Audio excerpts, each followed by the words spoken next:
Good morning, everyone. It's my pleasure to welcome James Habyarimana, Provost Distinguished Associate Professor at our McCourt School of Public Policy, to be with us today. James's research focuses on political economy, education, and health policy in developing countries. And I'm just so pleased to be able to join with James this morning. So James, I'd like to start with a question about your research into education. You've looked at interventions in Uganda and Tanzania aimed at increasing teacher attendance and improving instruction quality. Can you share more about what you've learned and what your research shows that can be effective or not in leading to stronger education outcomes? Mm-hmm.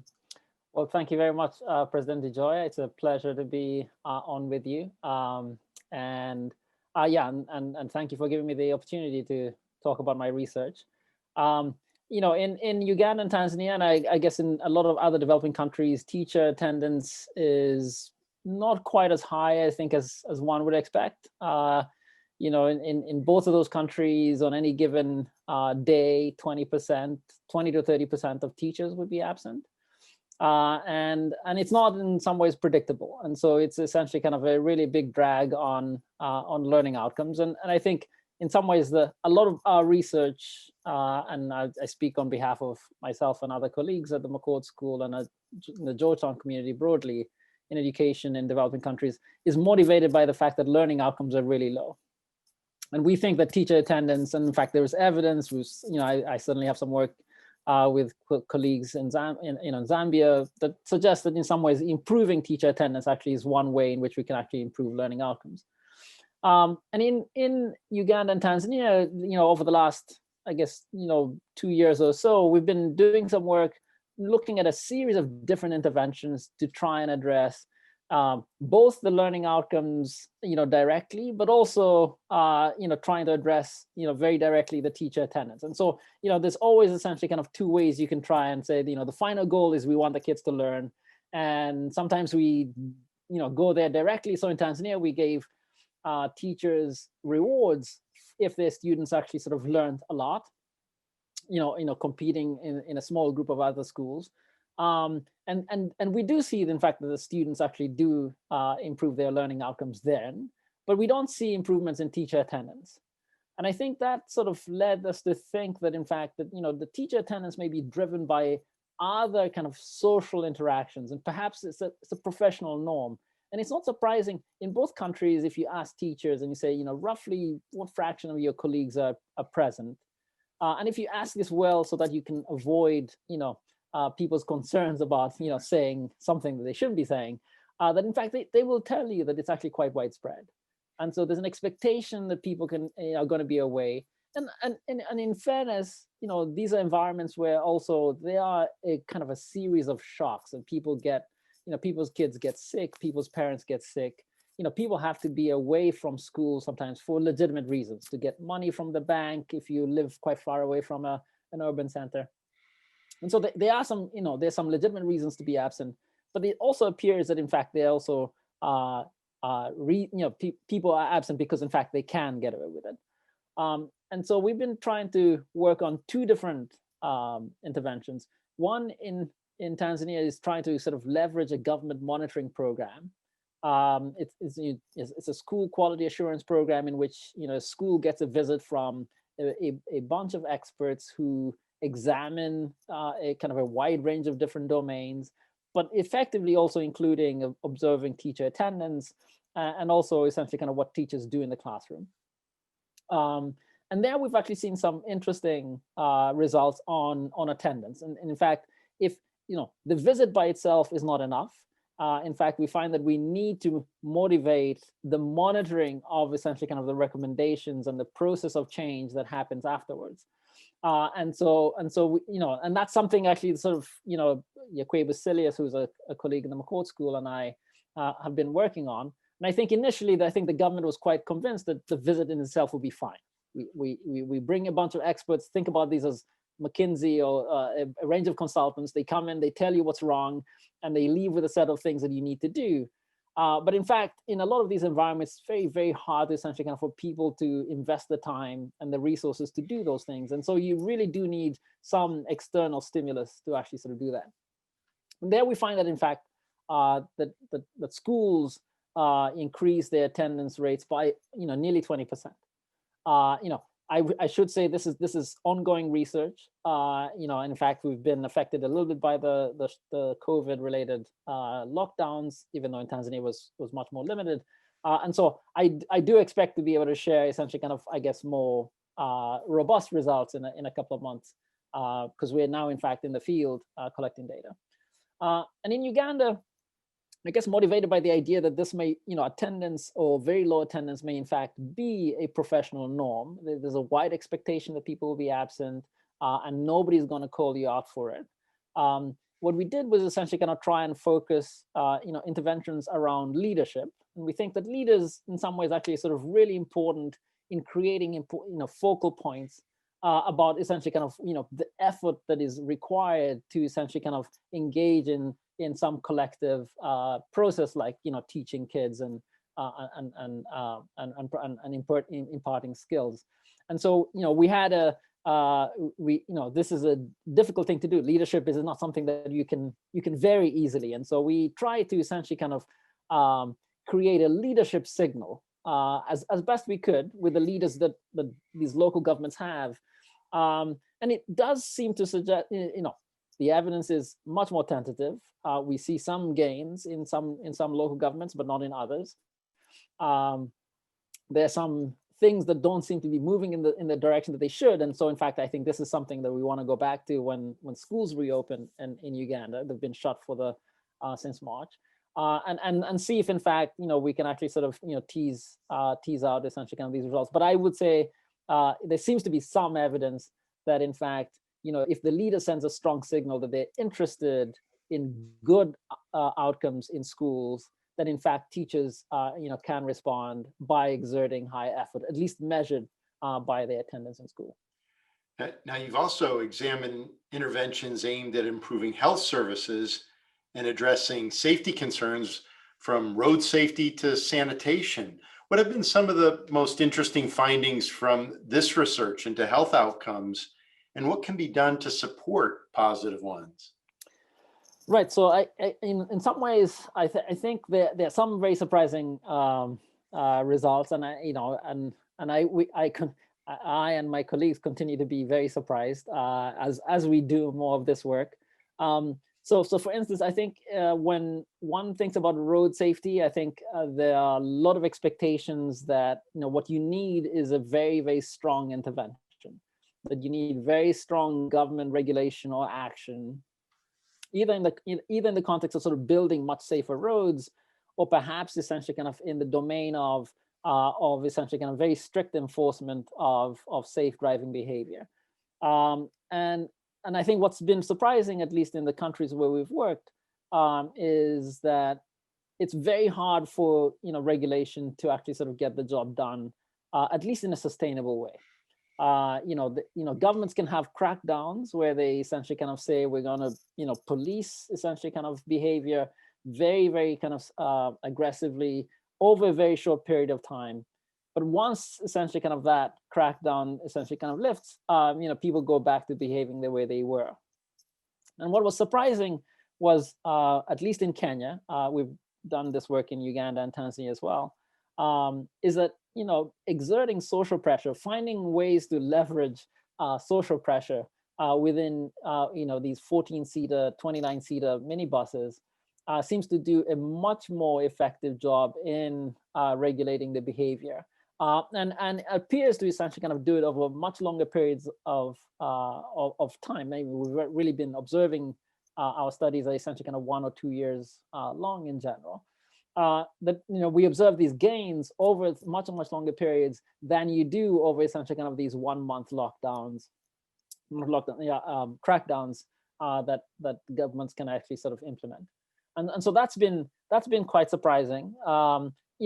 What's also surprising, of course, is that some of these interventions don't travel very well, and so we've been trying to do the same interventions in Uganda and in Tanzania, and we don't find as clear or as large a set of benefits of doing it in those countries. And I think it really speaks to the idea that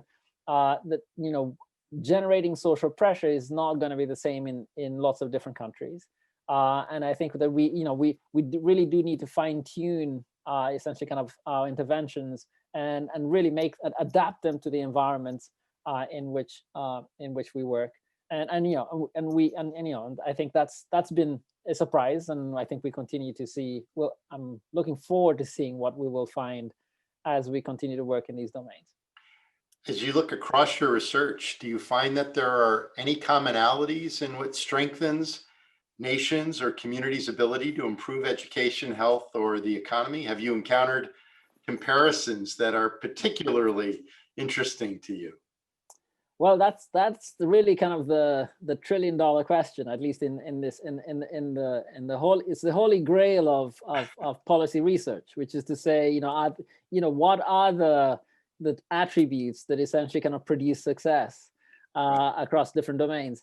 And I will say,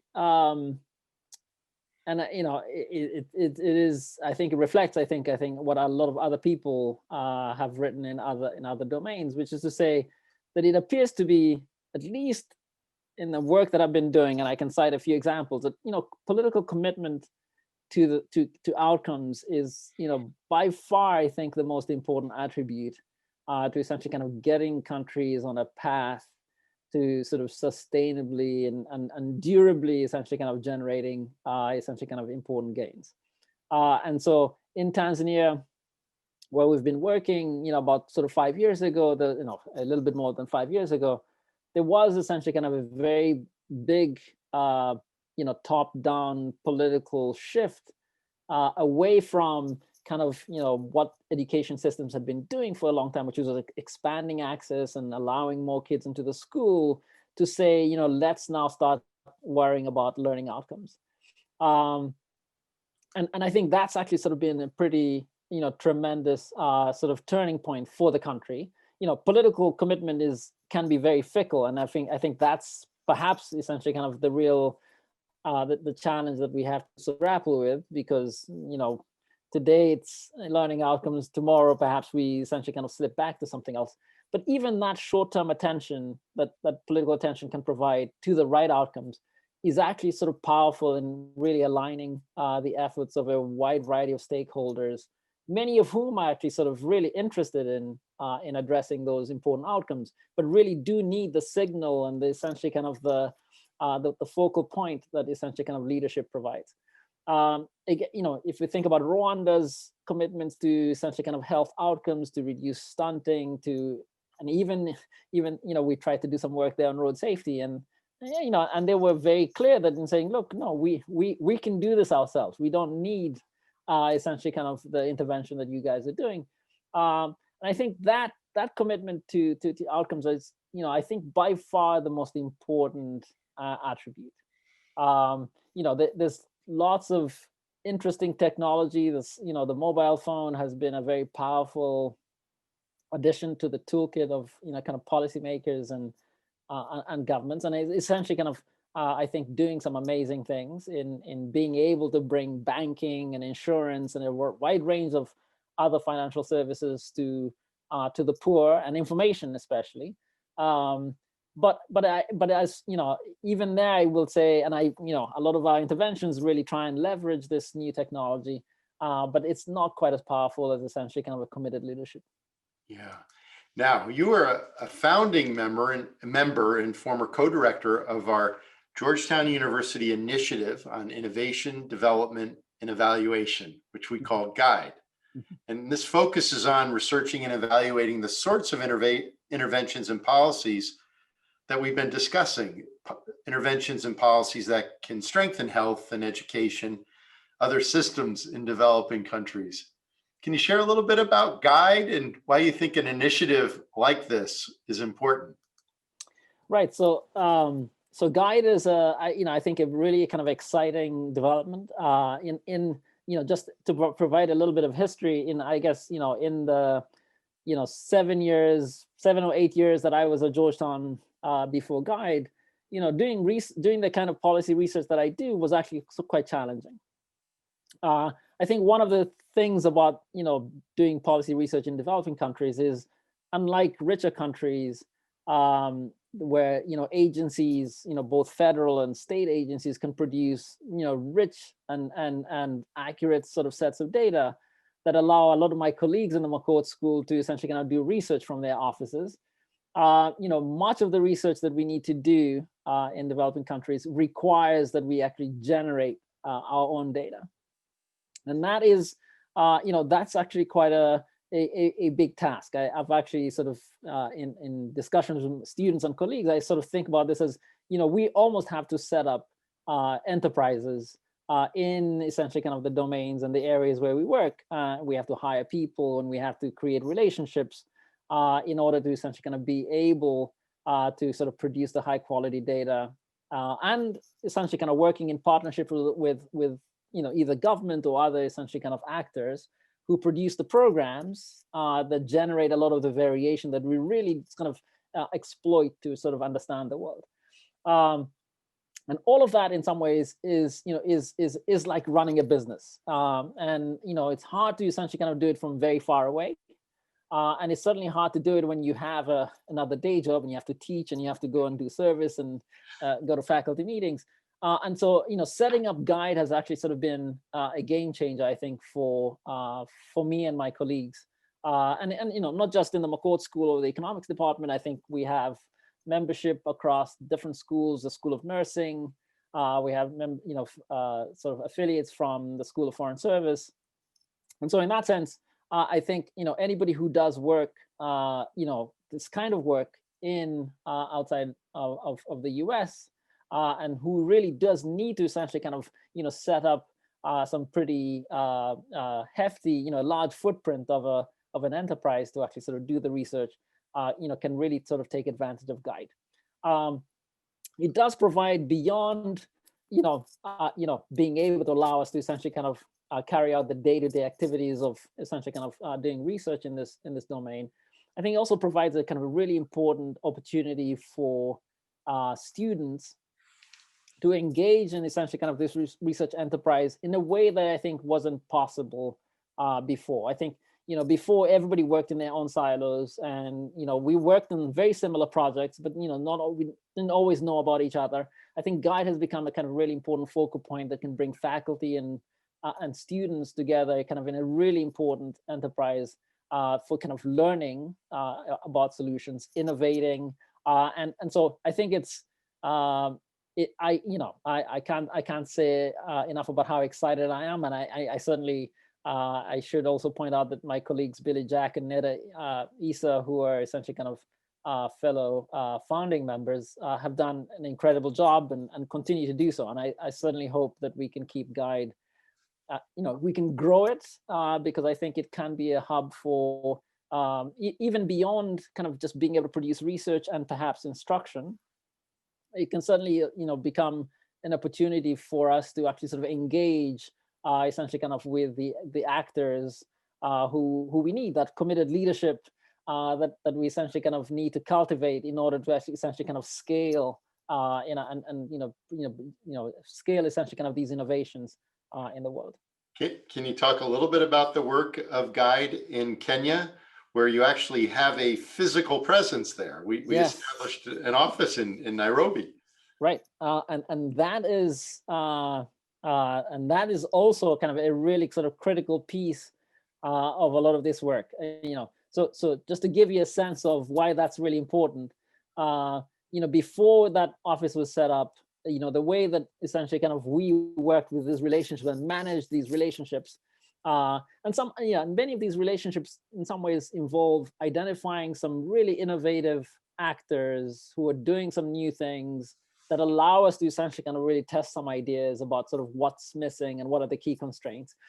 And the way we interact with those partners was typically we essentially kind of, at the end of the semester, we made a quick trip, spent a week, interacted with a few people, and then left. And everybody while you were there said, it's great, you're here. Yes, we're committed. We want to do this. And a month later, essentially kind of, their lives essentially got taken over by other things. Other priorities essentially kind of took precedent. And so it was actually quite challenging because in some ways you have to go back and restart the relationship. And I think we've been quite successful in being able to carry out and launch a few interesting projects. But having an office in the country makes a huge difference. I think for at least the first reason in relation to this problem, that it sends a really strong signal to our partners that we're there and we want to essentially, and we're going to be there. We're not just sort of parachuting in and out for data or for insights and essentially kind of will never be seen again. But in fact, we are partners who are essentially kind of there for a long haul. And I think it's made an incredible amount of difference with our partners that we have a full-time presence. I think about some of the work we do with the government. I think it makes a big difference when they can say, we'll invite you for a set of meetings and let you in on essentially kind of on some new developments and new things that we're thinking about.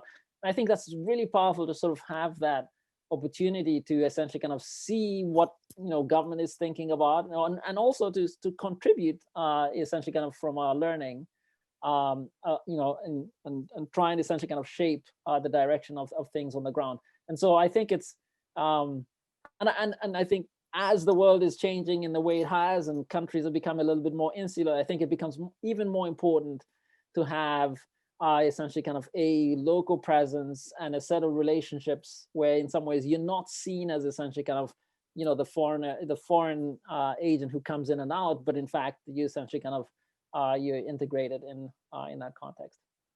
Now, as you think about your work, especially given the challenges we're facing with COVID-19, what are some of the interventions or policies you've either researched or encountered through GUIDE that you find particularly innovative or promising? Right. Well, I mean, I'd say, I think the first thing to point out is that, COVID has been a massive challenge for a lot of us. I mean, I have to say that I am thrilled by some of the innovation that has taken place with respect to vaccines. In some ways, I have also been disappointed that we haven't spent the same high-powered incentives towards things like testing. So a lot of the work that we've done at GUIDE on HIV and other domains, tuberculosis, sort of my colleague Jashnu Das does a lot of this work, suggests that, being able to identify, positive cases and doing it quickly and reliably, it would probably be as powerful as essentially kind of finding a vaccine. And I think for a lot of developing countries who are not going to get a vaccine for perhaps another year or 18 months, will need essentially kind of a lot of those other tools. And then so, that's been a sort of a disappointment on my part. In terms of the research that I think that we've been engaged in, colleagues at GUIDE and myself, has really kind of been, on the level of trying to mitigate some of the effects of lockdowns. And so when kids essentially kind of were sent home in a lot of developing countries, we don't have the opportunity of this technology of Zooming and essentially kind of being able to essentially kind of maintain instructional continuity perhaps virtually. And so we've been doing a lot of work trying to understand kind of opportunities for remote instruction in developing countries. A bunch of my colleagues have also been doing a lot of work trying to understand essentially kind of people's economic prospects and perhaps help governments direct support and relief to essentially kind of communities that have been sort of really badly affected.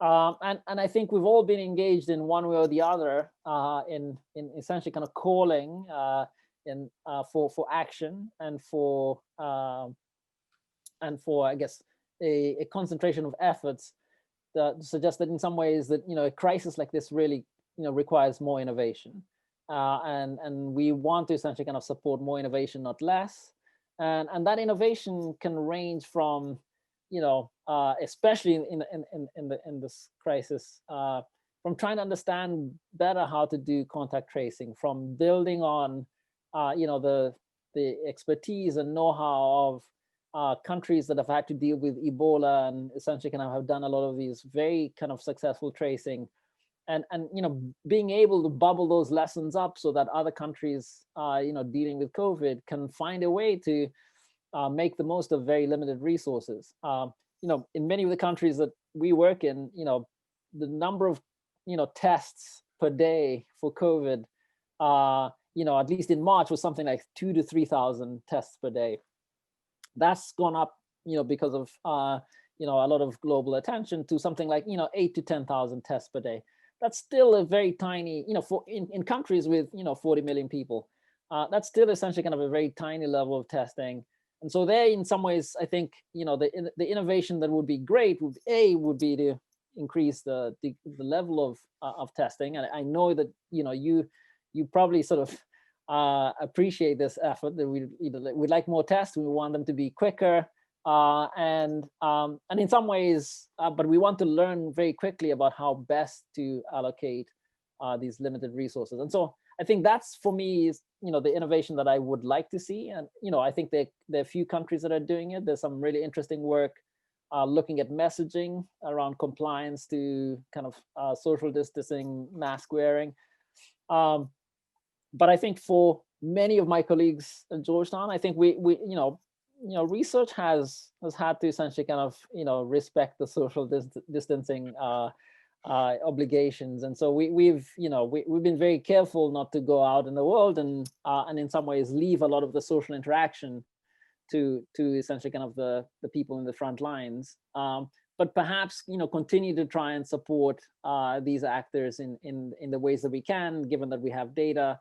And so, in Tanzania, we've been collecting phone surveys of parents and finding out what they've been doing with their kids, and whether they've been tuning into the radio, which is, radio has been kind of the remote instruction technology of choice, which is widely available. Television in some other cases. But I would say, the experience, much like the experience for my 8-year-old and 13-year-old here, has not been great. I mean, these are not the same things as kind of bricks and mortar instruction. Right. Well, James, I can't thank you enough for taking this time. In closing, is there a message you'd like to share with our university community?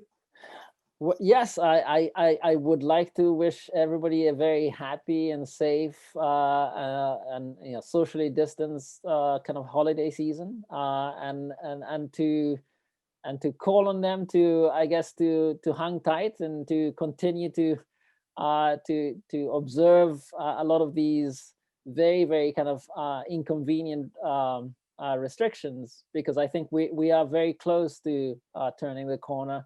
But in fact, we really do need to hunker down even more. Even as essentially kind of there's some light at the end of the tunnel. I think we need to do a better job of staying safe and distant from folks. But look forward to interacting with everybody in the ways that we is most productive for our intellectual community. Oh, James, thank you. Thank you for sharing all of these reflections with us today. It's been a pleasure to be able to spend this time with you, and we're truly grateful for all that you do and all that you contribute to our community. And I look forward to being with all of you again soon. Take care of yourselves and take care of everyone around you. For every Hoya, everywhere.